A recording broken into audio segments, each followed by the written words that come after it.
Chapter 3. A Disappointment.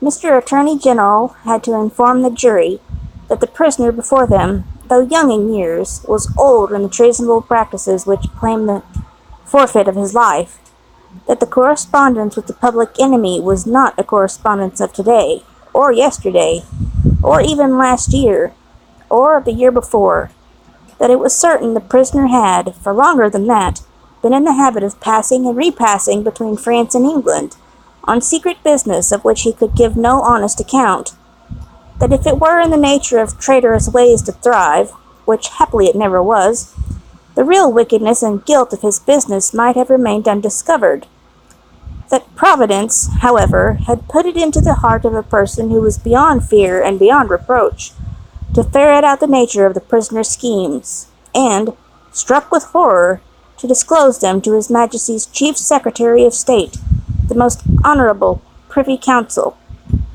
that this patriot would be produced before them, that his position and attitude were, on the whole, sublime, that he had been the prisoner's friend, but at once, in an auspicious and an evil hour, detecting his infamy, had resolved to immolate the traitor he could no longer cherish in his bosom, on the sacred altar of his country, that if his statutes were decreed in Britain, as in ancient Greece and Rome, to public benefactors, the shining citizen would assuredly have had one, that as they were not so decreed, he probably would not have one.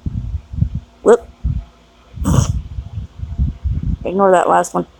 That virtue, as had been observed by the poets in many passages, which he well knew the jury would have, word for word, at the tips of their tongues, whereat the jury's countenances displayed guilty consciousnesses that they knew nothing about the passages, was in a manner contagious, more especially the bright virtue known as patriotism, or love of country, that the lofty example of this immaculate and unimpeachable witness for the crown, to refer to whom, however unworthily, was an honor, had communicated itself to the prisoner's servant, and had engendered in him a holy determination to examine his master's table drawers and pockets, and secret his papers, that he, Mr. Attorney General, was prepared to hear some disparagement attempted of this admirable servant, but that in a general way he preferred him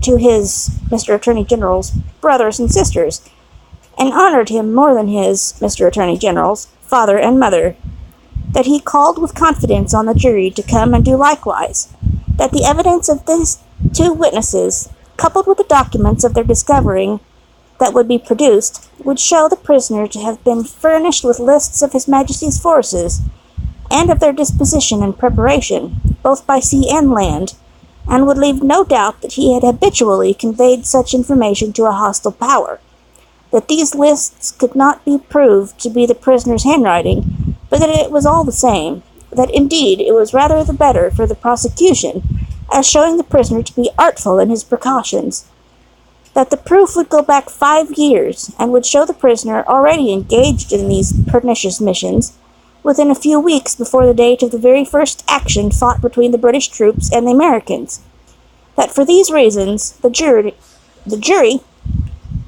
being a loyal jury, as he knew they were, and being a responsible jury, as he knew they were, must positively find the prisoner guilty, and make an end of him, whether they liked it or not, that they never could lay their heads upon their pillows, that they never could tolerate the idea of their wives laying their heads upon their pillows, that they never could endure the notion of their children laying their heads upon their pillows, in short, that they never more could be, for them or theirs, any laying of heads upon pillows at all, unless the prisoner's head was taken off. That head, Mr. Attorney General concluded, by demanding of them, in the name of everything he could think of with a round turn in it, on the faith of his solemn asseveration, that he already considered the prisoner as good as dead and gone. When the Attorney General ceased, a buzz rose in the court as if a cloud of great blue flies were swarming about the prisoner, in anticipation of what he was soon to become, When toned down again, the unimpeachable patriot appeared in the witness box.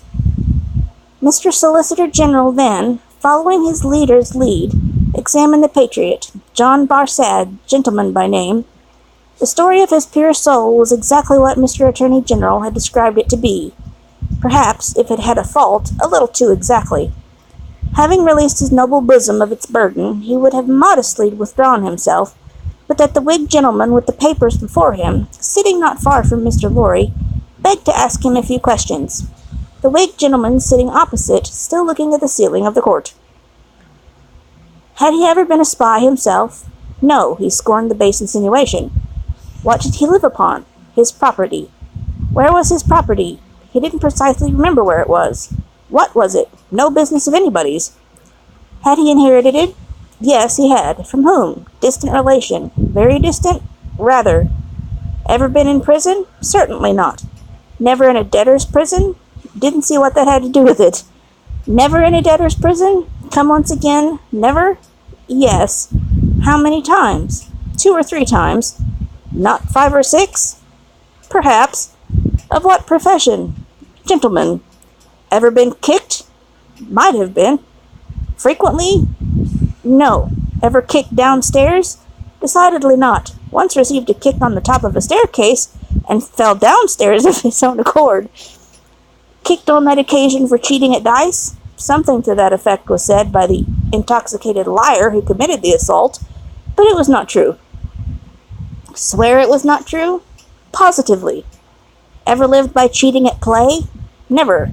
Ever lived by play? Not more than any other gentleman do. Ever borrow money of the prisoner?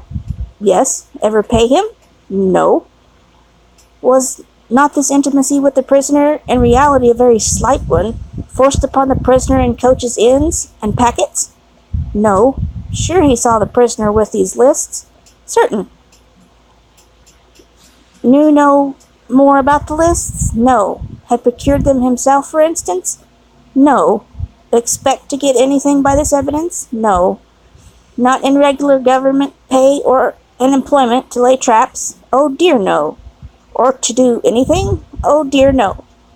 Swear this over and over again. No motives but of sheer patriotism? None whatsoever. This virtuous servant, Roger Cly, swore his way through the case at a great rate. He had taken service with the prisoner in good faith and simplicity 4 years ago. He had asked the prisoner, aboard the Calais packet, if he wanted a handy fellow, and the prisoner had engaged him. He had not asked the prisoner to take the handy fellow as an act of charity. Never thought of such a thing. He began to have suspicions of the prisoner, and to keep an eye upon him. Soon afterwards, in arranging his clothes while traveling, he had seen a similar lists to these in the prisoner's pockets, over and over again. He had taken these lists from the drawer of the prisoner's desk. He had not put them there first. He had seen the prisoner show these identical lists to French gentlemen at Calais, and similar lists to French gentlemen both at Calais and Boulogne. Boulogne? He loved his country and couldn't bear it, and he had given information. He had never been suspected of stealing a silver teapot. He had been maligned respecting a mustard pot, but it turned out to be only a planted one. He had known the last witness 7 or 8 years. That was merely a coincidence. He didn't call it a particularly curious coincidence. Most coincidences were curious. Never did he call a curious coincidence that true patriotism was his only motive, too. He was a true Briton, and hoped there were many like him. The blue flies buzzed again, and Mr. Attorney General called Mr. Jarvis Lorry. Mr. Jarvis Lorry, are you a clerk in Tellson's Bank? I am. On a certain Friday night in November 1775, did business occasion you to travel between London and Dover by the mail? It did. Were there any other passengers in the mail? 2. Did they alight on the road in the course of the night? They did. Mr. Lorry, look upon the prisoner. Was he the one of the 2 passengers? I cannot undertake to say that he was. Does he resemble either of these 2 passengers? Both were so wrapped up, and the night was so dark, and we were all so reserved, that I cannot undertake to say even that. Mr. Lorry, look again upon the prisoner. Supposing him wrapped up as those 2 passengers were, Is there anything in his bulk or stature to render it unlikely that he was one of them? No. You will not swear, Mr. Lorry, that he was not one of them? No. So at least you say he may have been one of them. Yes, except that I remember them both to have been, like myself, timorous of highwaymen, and the prisoner has not a timorous air. Did you ever see a counterfeit of timidity, Mr. Lorry? I certainly have seen that. Mr. Lorry looked once more upon the prisoner. Have you seen him, to your certain knowledge, before? I have. When? I was returning from France a few days afterwards, and at Calais the prisoner came on board the packet ship in which I returned, and made the voyage with me. At what hour did he come aboard? A little after midnight. In the dead of night, was he the only passenger who came aboard on that untimely hour? He happened to be the only one. Never mind about happening, Mr. Lorry. He was the only passenger who came on board in the dead of night? He was. Were you traveling alone, Mr. Lorry, or with any companion? With two companions, a gentleman and a lady.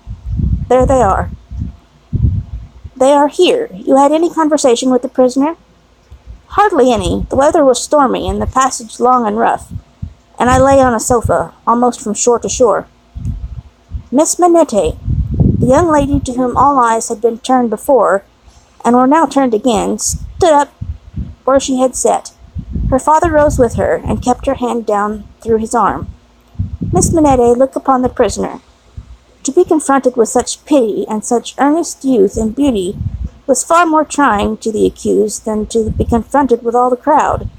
Standing, as it were, apart from her on the edge of his grave, not all the staring curiosity that looked on could, for the moment, nerve him to remain quite still. His hurried right hand parcelled out the herbs before him into imaginary beds of flowers in a garden, and his efforts to control and steady his breathing shook the lips from which the colour rushed to his heart. The buzz of great flies was loud again. Miss Manette, have you seen the prisoner before? Yes, sir. Where? On board of the packet ship just now referred to, sir, and on the same occasion. You are the young lady just now referred to? Oh, most unhappily I am. The plaintive tone of her compassion merged into the less musical voice of the judge, as he said something fiercely. Answer the question put to you, and make no remark upon them. Miss Manette, have you any conversation with the prisoner on the passage across the channel? Yes, sir. Recall it.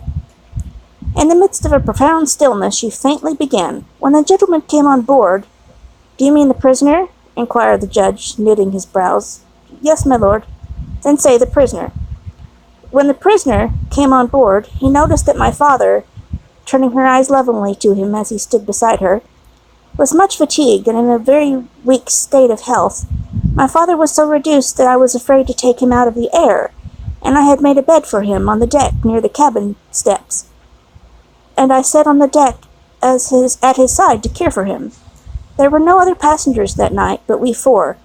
The prisoner was so good as to beg permission to advise me how I could shelter my father from the wind and weather, better than I had done. I had not known how to do it well, not understanding how the wind would set when we were out of the harbor. He did it for me. He expressed great gentleness and kindness for my father's state, and I am sure he felt it. That was the matter of our beginning to speak together. Let me interrupt you for a moment. Had he come on board alone? No. How many were with him?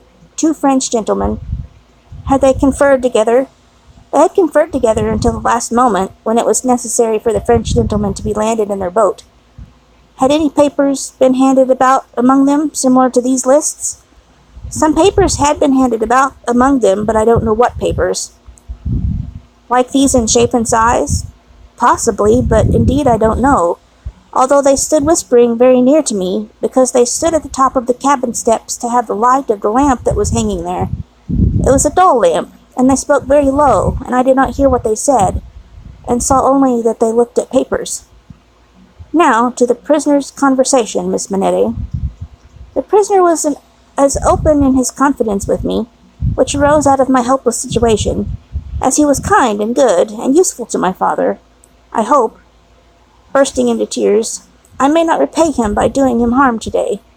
Buzzing from the blue flies. Miss Manette, if the prisoner does not perfectly understand that you give the evidence which is which it is your duty to give, which you must give, and and which you cannot escape from giving, with great unwillingness, he is the only person present in that condition. Please to go on. He told me that he was traveling on business of a delicate and difficult nature, which might get people into trouble, and that he was therefore traveling under an assumed name. He said that this business had, within a few days, taken him to France, and might, at intervals, take him backward and forward between France and England for a long time to come. Did he say anything about America, Miss Manette? Be particular. He tried to explain to me how that quarrel had arisen, and he said that, so far as he could judge, it was a wrong and foolish one on England's part. He added, in a jesting way, that perhaps George Washington might gain almost as great a name in history as George III. But there was no harm in his way of saying this. It was said laughingly, and to beguile the time. Any strongly marked expression of face on the part of the chief actor in a scene of great interest to whom many eyes are directed will be unconsciously imitated by the spectators. Her forehead was painfully anxious and intent as she gave this evidence, and in the pauses when she stopped for the judge to write it down, watched its effect upon the counsel for and against. Among the lookers-on, there was the same expression in all quarters of the court, insomuch that a great majority of the foreheads there might have been mirrors reflecting the witness, when the judge looked up from his notes to glare at the tremendous hearsay about George Washington. Mr. Attorney General now signified to my lord that he deemed it necessary, as a matter of precaution and form, to call the young lady's father, Dr. Manette, who was called accordingly. Dr. Manette, look upon the prisoner. Have you seen him before? Once he called at my lodgings in London some 3 years and a half ago. Can you identify him as your fellow passenger on board the packet, or speak to his conversation with your daughter? Sir, I can do neither. Is there any particular and special reason for your being unable to do either? He answered in a low voice, There is. Had it been your misfortune to undergo a long imprisonment without trial or even accusation in your native country, Dr. Manette?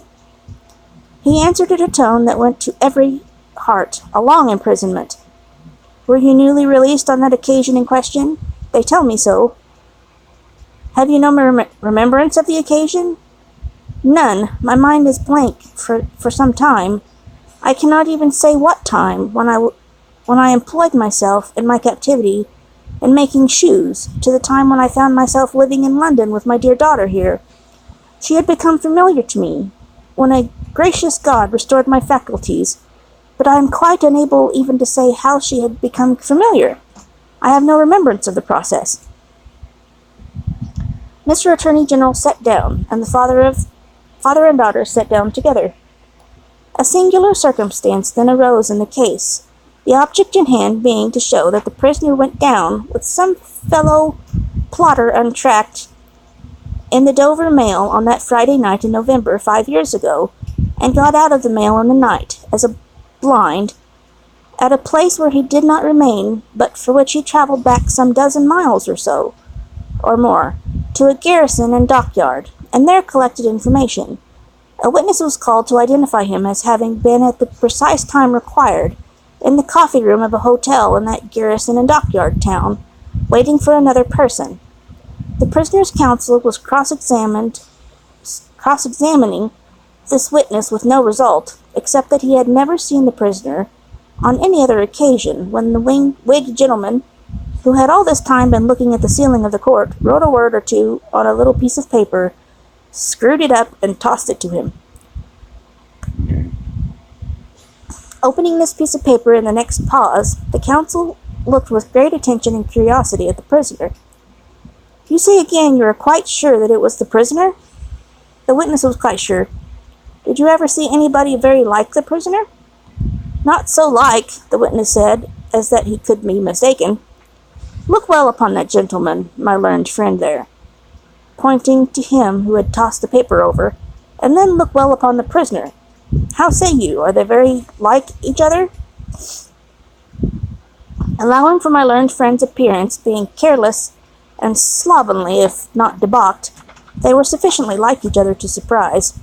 not only the witness, but everybody present. When they were thus brought into comparison, my lord being prayed to bid my learned friend lay aside his wig, and giving no very gracious consent, the likeness became much more remarkable. My lord inquired of Mr. Stryver, the prisoner's counsel, whether they were next to try Mr. Carton, name of my learned friend, for treason. But Mr. Stryver replied to my lord, no, he would ask the witness to tell him whether what happened once might happen twice, whether he would have been so confident if he had seen this illustration of his rashness sooner, whether he would be so confident having seen it, and more, the upshot of which was to smash this witness like a crockery vessel, and shiver his part of the case to useless lumber. Mr. Cruncher had by this time taken quite a lunch of rust off his fingers in his following of the evidence. He had now to attend while Mr. Stryver fitting the prisoner's case on the jury, like a compact suit of clothes, showing them how the patriot, Barsad, was a hired spy and traitor, an unblushing trafficker in blood, and one of the greatest scoundrels upon the earth since accursed Judas, which he certainly did rather look like. How the virtuous servant, Cly, was his friend and partner, and was worthy to be. How the watchful eyes of those foregoers and false swearers had rested on the prisoner as a victim, because some family affairs in France had, he being of French extraction, did require him making those passages across the channel, though what those affairs were, a consideration for others who were near and dear to him, forbade him, even for his life, to disclose. How the evidence that had been warped and wrested from the young lady, whose anguish in giving it they had witnessed, came to nothing, involving the mere little innocent gallantries and politeness likely to pass between any young gentleman and young lady so thrown together, with the exception of that reference to George Washington, which was altogether too extravagant and impossible to be regarded in any other light than as a monstrous joke. How it would be a weakness in the government to break down in this attempt to practice for popularity on the lowest national antipathies and fears, and therefore Mr. Attorney General had made the most of it. How, nevertheless, it rested upon nothing, save that vile and infamous character of evidence too often disfiguring such cases, and of which the state trials of this country were full.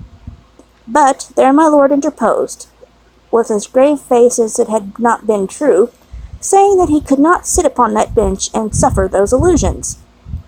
Mr. Stryver then called his few witnesses, and Mr. Cruncher had next to attend, while Mr. Attorney General turned the whole suit of clothes Mr. Stryver had fitted on the journey, inside out, showing how Barsad and Cly were even 100 times better than he had thought them, and the prisoner 100 times worse.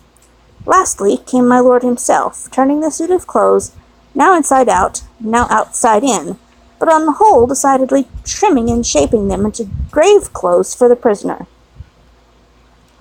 And now the jury turned to consider, and the great flies swarmed again.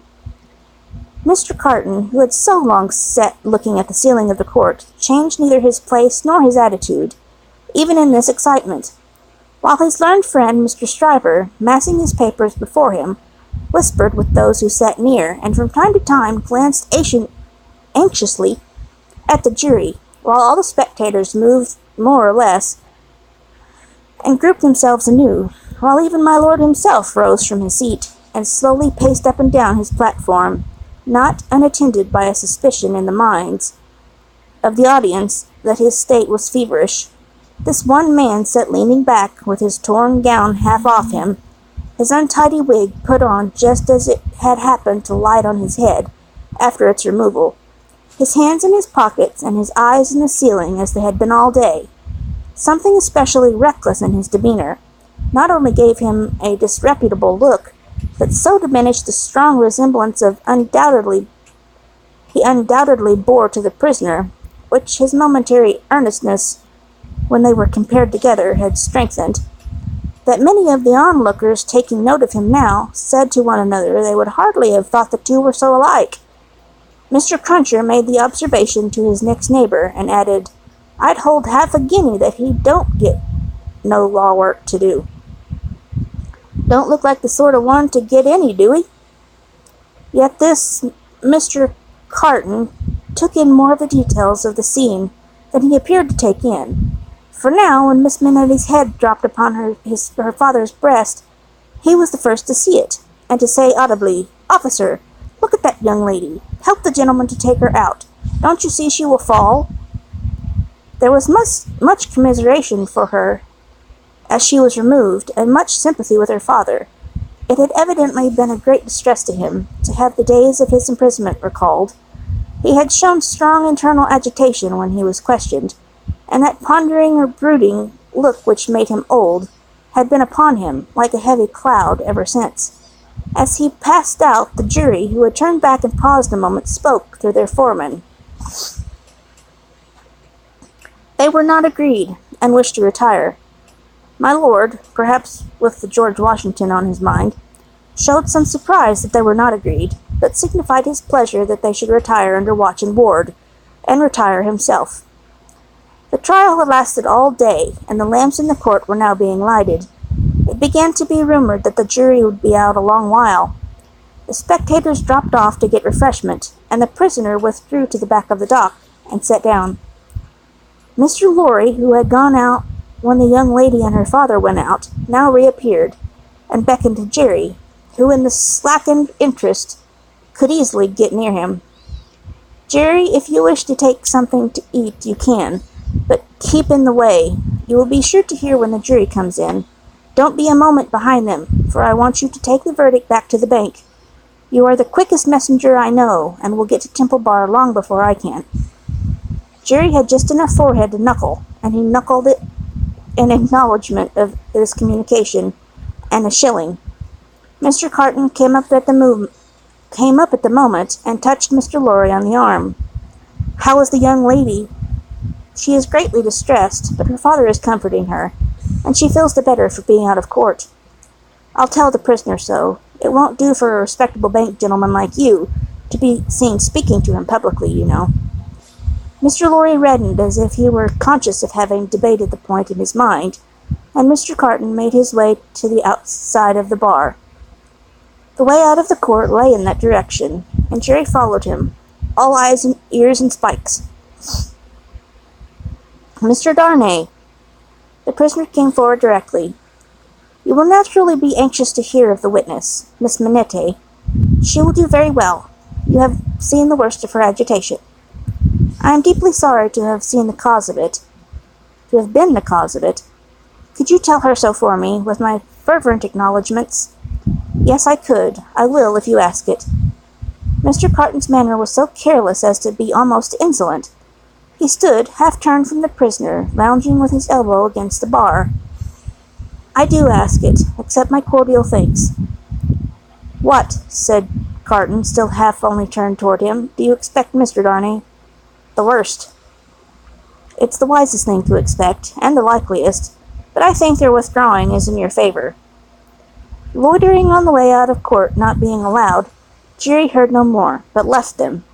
So like each other in feature, so unlike each other in manner, standing side by side, both reflected in the glass above them. An hour and a half limped heavily away in the thief and rascal crowded passages below, even though assisted off with mutton pies and ale. The hoarse messenger, uncomfortably seated on a form after taking that refection, had dropped into a doze, when a loud murmur and rapid tide of people setting up the stairs that had led to the court carried him along with them. "Jerry! Jerry!" Mr. Lorry was already calling at the door when he got there. "Here, sir." "It's a fight to get back again." "Here I am, sir." Mr. Lorry handed him a paper through the throng. "Quick, have you got it?" "Yes, sir." Hastily written on the paper was the word "acquitted." "If you have sent the message, recalled to life again," muttered Jerry as he turned, "I should have known what you meant this time." He had no opportunity of saying, or so much as thinking anything else, until he was clear of the Old Bailey, for the crowd came pouring out of the vehemence that nearly took him off his legs, and a loud buzz swept into the street as if the baffled blue flies were dispersing in search of another carry-on.